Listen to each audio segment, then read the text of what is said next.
The month of May was really hard for me and was marked by chronic pain. Reflecting back on it, I was literally in pain for every single day except for one. Given that the theme for May was stress management, I was tested in every way with managing my stress. Due to this pinched nerve in my shoulder, I was very limited in my mobility, so as a result, I ended up neglecting many of my duties and obligations, and my work suffered, my house was a mess and cluttered, and I felt like all the progress that I was making in terms of the happiness project was unraveling. The pinched nerve was impacting my sleep since my arm was in major pain every single night, and I'd wake up to pain all the way to my fingers. Not getting enough sleep impacted my mood for obvious reasons, and I was more reactive, but also very low in energy from lack of sleep. In case you're wondering, I have made multiple attempts to getting better. I've gone to physical therapy, I've tried various stretches and exercises, I've tried massage, and I've taken supplements, but none have helped so far. I'm sure there's more I can do, but I haven't found that thing yet. My experience the past month made me realize how fragile we are as humans and how easily our life can take a turn, and the importance of focusing on what's working in our lives and still being grateful since life can always be worse. I began noticing the little things I was able to do and appreciating my right arm for compensating for what my left arm was too weak to do. I was also grateful for my legs for carrying me and not causing me more pain. And I was also grateful for my neck for not being too stiff and hurting. So May did teach me to be more grateful, but looking forward to June, I'm reminded of how chronic pain can lead to uncertainty and anxiety as well as depression. June is also a month of family vacations and traveling, which can also create anxiety for some. So June can be another month that can severely test us in many ways. For June, we're going to focus on managing anxiety, embracing uncertainty, and learning how to stay grounded, whether the stress is coming from family vacations, chronic pain, world events, or the challenges that we face every day. If you're new to this podcast, hi, I'm Dr. Nafisa Sekandari, and I'm a licensed clinical psychologist specializing in anxiety-based disorders. This year, I'm also taking on the Happiness Project, a project based on a book by Gretchen Rubin. My goal for this project is to see if making small changes monthly can create more happiness in our lives for the whole year. Every month, I've been focusing on a different theme, and as I mentioned last month, the theme was stress management, and this month, we're focusing on anxiety management. It's ironic that one of the reasons I even started the Happiness Project was because of the chronic pain in my knee and back that I was experiencing last year. So thinking about June, I realized that in addition to the regular stressors of life and the end of the school year travel plans, many people are also carrying an additional layer of anxiety because of what's happening in the world around us. Every day, we're exposed to headlines about political instability, economic uncertainty, international conflicts, and the possibility of escalating tensions and war, including concerns surrounding Iran. These headlines may impact our travel plans, but it also makes us feel less safe and uncertain in our own homes. When the world feels uncertain, our minds naturally search for certainty. We start scrolling more, checking the news more often, and trying to predict what might happen next. The problem is that the more we focus on things outside of our control, the more anxious, overwhelmed, and helpless we tend to feel. As a psychologist, one of the most important lessons I teach is that anxiety grows when we focus on what we cannot control and shrinks when we focus on what we can. We can't control global events. We can't control political decisions. And we certainly can't control what tomorrow's headlines will say. But we can control how we respond. We can control whether we spend our day doom scrolling or setting healthy boundaries around media consumption. We can control whether we feed our fear or calm our nervous system. We can control whether we begin our mornings with panic or with prayer, meditation, gratitude, and intention. During times of uncertainty, our spiritual and emotional practices become even more important.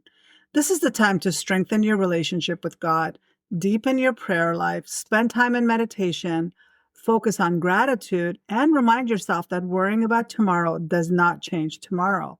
If you've listened to this podcast for any length of time, you've heard me say that peace doesn't come from certainty.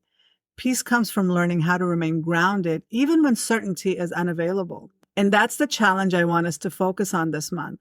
Not creating certainty, but creating calm despite uncertainty. June also marks 6 months since I've started this project, and I've created a private community where we meet monthly for our live updates on how the past 6 months have played out. We have 6 more months to go, so if you want to join us in our private community for the remaining 6 months, Visit drsekandari.com, happiness-project. So for June, we're going to focus on managing our anxiety about travel, uncertainty about global politics, and how it all can impact our family vacations. I've had several patients tell me how much they dread family vacations because of all the stress involved and the chaos that often accompanies them. What I've noticed is that when you try to control every aspect of travel and vacations, you end up not only making yourself miserable, but making everyone else around you miserable. The vacation is supposed to help you feel more relaxed and recharge your batteries, but you often feel exhausted and depleted from the experience due to your own excessive need for control. The goal of a vacation is to have a roadmap, but also be willing to take detours every once in a while without feeling like the whole trip is ruined. Mental flexibility is the hallmark of good mental health, but anxiety makes us act in a very rigid way about our plans. Everything has to be a certain way. Every aspect of the trip has to be controlled, and we feel like we'll lose our mind if it doesn't go as planned. Sometimes the best memories are created from the trip not going as planned, but anxiety doesn't like that. Anxiety wants control and predictability and certainty. But tell me, what exactly about life is predictable and certain? What areas of your life do you have total control over? Learning to be like a river and going around obstacles is a goal I want us to focus on this month. Be the willow tree that bends with the wind and not the oak tree that breaks in a storm because it's too rigid. So this month, if you're planning a vacation with your family, check in with yourself when you're feeling calm and ask yourself, what can you let go of? What can you delegate to others and what can you do without? Despite your need to do everything, learn to let some of it go and allow others to invest in the trip as well. Allow them to invest time in researching fun places to explore. Allow them the ability to make decisions and contribute to the plans. And allow them the opportunity to take responsibility for something like tagging the luggage, exploring the best public transportation options, or even finding the best places to explore the local cuisine. These vacations can be a great opportunity for learning and exploring. You can assign the kids to research interesting facts about the location and find local museums to explore or find the best activities to learn more about the culture. Make it educational and fun for everyone instead of focusing on all the ways the trip can go wrong. In a recent trip with my cousins, I made sure the kids researched the public transportation in every country we visited so that they knew how to explore a city without automatically booking an Uber. I wanted them to learn about budgeting during the trip and not wasting money on expensive taxis. They learned how to get a Metro card, and then we allowed them the freedom to explore the city on their own. This is a great way for them to test their independence while we're still there to help them should they get stuck. This also creates confidence and problem-solving skills. If you're too afraid to travel, obviously be cautious and not visit countries that are currently not stable politically, but also start praying and meditating and calming your nervous system. Taking time to take care of yourself and calming your nervous system will make you less reactive and less hyper-focused on the negative as well. For people struggling with anxiety, fear is a driving force in their decision-making. I specialize in anxiety-based disorders because anxiety runs in my family, and I know way too many family members that get extremely anxious with travel and vacations. There are several family members that I can never travel with because their anxiety takes the fun out of the vacation. They're so wound up and tense about every little thing that can go wrong that it's hard to relax with them around. They're constantly worried about getting sick or injured while being away from home. I've been sick many times after many trips, but I don't allow that to stand in the way of me making travel plans and enjoying myself while being there. When I went to Turkey recently back in April, I didn't tell many people because I didn't want their fears and anxiety about the war in Iran to create fear in me about my trip. I was also planning on going on a hot air balloon ride in Cappadocia. Although I was nervous about being on a hot air balloon in a country far away, I was still determined to do it, and I didn't want any negativity to make me change my mind. I was very nervous on the bus to the balloon ride, and I found myself praying. But once I was up in the air, I realized how silly my fear was. So, was there a risk of an accident? Of course. But what was the percentage? We often hear about that one accident out of hundreds of thousands of flights going up, and we freak out. But that's less of a chance for an accident than driving down your local freeway. If the higher chance of a car accident on the freeway doesn't stop us from driving, Why should a tiny percentage chance of a balloon accident stop me? I did meet a man in Turkey who used to be a balloon pilot, so I asked him what the chance of an accident was.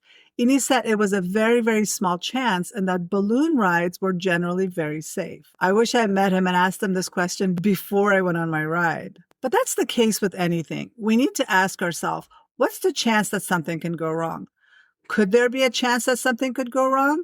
Yes, but how big is that chance? When you look out your window in the morning at a clear blue sky, no clouds in sight, do you find yourself worrying about the chance of a severe thunderstorm or even rain? There might be a 1 to 2% chance, which is very, very small chance, but we know not to pack an umbrella, right? We don't freak out about such a low chance. We need to apply the same logic to our trip. What really helps me is to have a plan and then repeatedly tell myself that it'll be okay if the trip doesn't go as planned and that we will all be okay. Focus on calming yourselves in the days, if not weeks before the trip, by doing breathing exercises and calming yourself down. There are great guided meditation videos you can do from YouTube, and you can take the videos with you on your trip so you can do the guided meditations while you're on vacation. Journal out your fears and then focus on all the fun that you're going to have, and then write down all the exciting adventures that you're going to go on. And then tell yourself that you're excited whenever you have the urge to say, I'm nervous. Create structure to your day. Have a clear itinerary. And make sure you're eating a healthy, savory breakfast every day and not overly consuming caffeine, since that can make your anxiety worse. Even though you're on vacation, make sure you're getting enough sleep so you feel rested and calmer the next day. Focus on the areas you have control over and create your roadmap, and then let go of the rest. Be willing to allow your trip to unfold as it needs to. Keep a journal and document the good, the bad, and the ugly. You just might actually be able to laugh about the ugly in the future. Also, since June is the 6-month mark, reflect back on the past 6 months and ask yourself, what's gone right so far over the past 6 months and what needs to improve? How can you make the next 6 months happier? What changes need to happen? How will you know in December that the changes took place? So for June, focus on keeping calm and managing your anxiety, and enjoy that family vacation. And don't feel the need to control every aspect of it. As they say, let go and let God, and have fun.